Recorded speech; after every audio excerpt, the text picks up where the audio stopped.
네, 안녕하십니까. 자유한국당 국회의원 신보라입니다. 오늘 지방선거가 시작돼서 아마 기자님 여러분들도 많이 바쁘실 텐데요.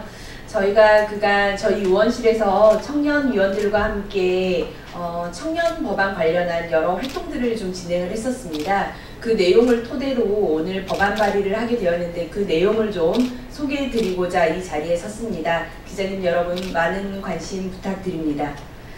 오늘 청년들의 행복지수를 높이기 위한 청년 행복지수 레벨업 5종 패키지 법안을 발의합니다. 청년들이 힘든 게 어제 오늘 일은 아니지만 역대 최악의 청년 실업률 속에서 요즘 특히 우리 청년들이 어려운 시기를 지나고 있습니다.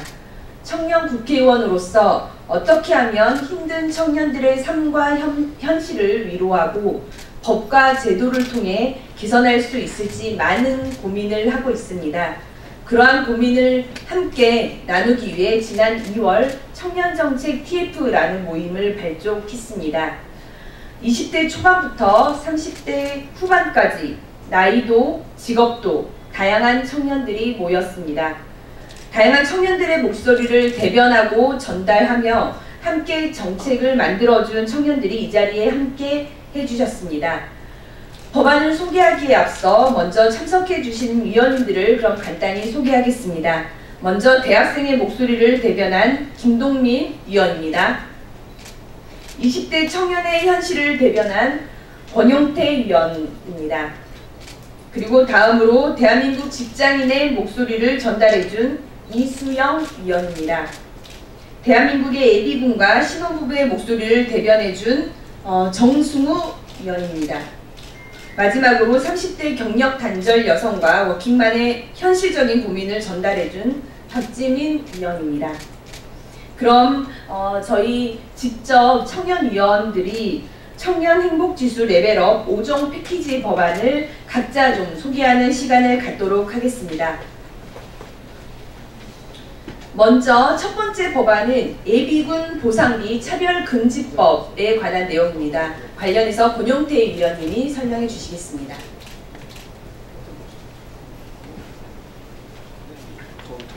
네, 소개받은 권용태입니다. 첫 번째 법안은 예비군 보상비 차별금지법입니다. 2018년 최저임금은 16.4%, 현역병 월급은 2배 인상 되었는데 예비군 훈련 보상비는 제자리를 유지하고 있습니다. 그런데 현행법에는 예비군 훈련 보상비에 관한 명확한 규정 자체가 없습니다. 형평성 문제가 제기되고 있습니다. 그래서 국방의 의무를 다하고 있는 예비군 청년들이 차별받지 않도록 형평성에 맞는 예비군 훈련 보상비 산정 기준을 규정하는 개정안을 발의합니다. 개정안을 통해 제대 후 국방의 의무를 다하고 있는 예비군 청년들이 차별을 받지 않도록 하겠습니다. 네, 다음으로 이수영 위원님.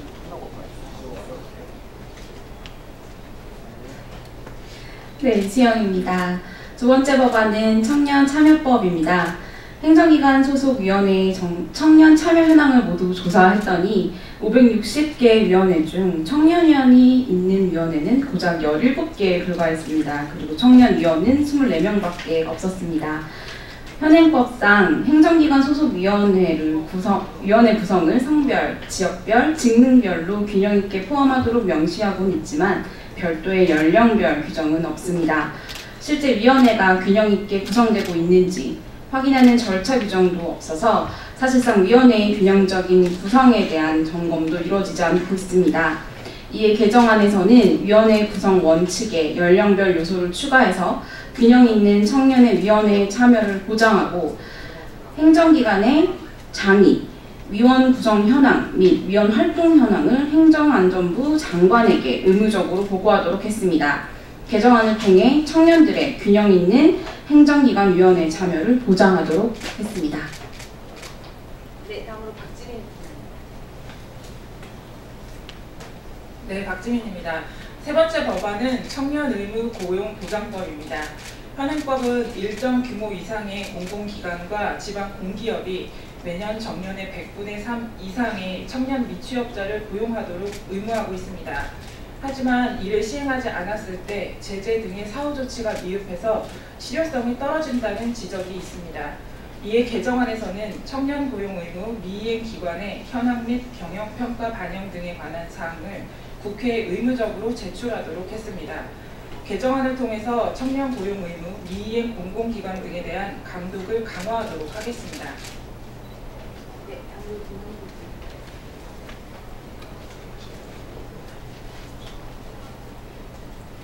네, 안녕하세요. 김동민입니다. 네 번째 법안은 청년 고용 지원법입니다. 구직 기간의 장기화로 청년들의 사회 진입이 점차 늦어지고 있습니다. 그런데 현재 청년 고용 촉진법 시행령에서 청년들의 연령 기준을 15세에서 29세 이하로 규정하고 있어 청년들의 현실을 반영하지 못한다는 지적이 있습니다. 이에 청년 연령 기준을 15세에서 34세 이하로 상향하고 정부의 청년 고용 관련 통계조사 작성과 공포를 의무화하도록 했습니다. 개정안 발의와 함께 청년의 고용 지원을 확대해 나가도록 하겠습니다.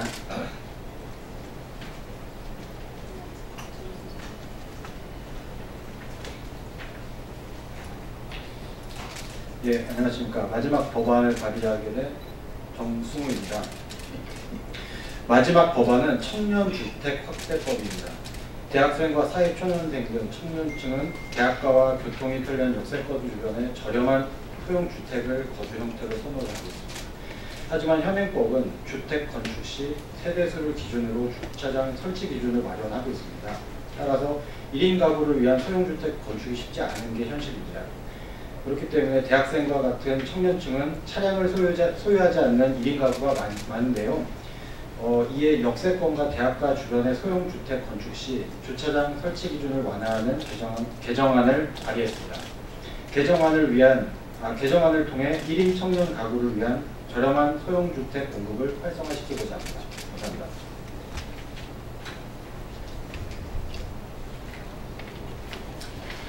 네, 이상으로 저희가 발의한 청년 행복지수 레벨업 5종 패키지 법안 소개를 마치게 되었습니다. 예비금 보상비 차별금지법, 그리고 청년 참여보장법, 그다음에 청년 의무고용 보장법, 그리고 청년 고용 지원법, 그리고 청년주택 확대법, 이렇게 5가지 법안으로 구성이 되어 있습니다.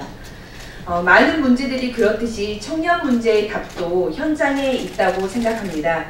오늘 발표한 5개의 패키지 법안은 청년들의 삶의 현장에서 느끼고 경험하는 고민들을 담아낸 결과물입니다. 이 중 몇 가지는 또 지방선거 공약에도 포함되어서 저희가 그것들을 법안으로 실천에 옮기도록 또 노력할 계획입니다. 앞으로도 여기 계신 청년분들과 어려운 여건 속에서도 미래를 만들어가고 있는 청년들의 생생한 목소리를 담아 청년들이 진정으로 원하고 필요한 정책을 만들기 위해 보다 노력하겠습니다. 네, 감사합니다. 이상으로 기자회견을 마치겠습니다.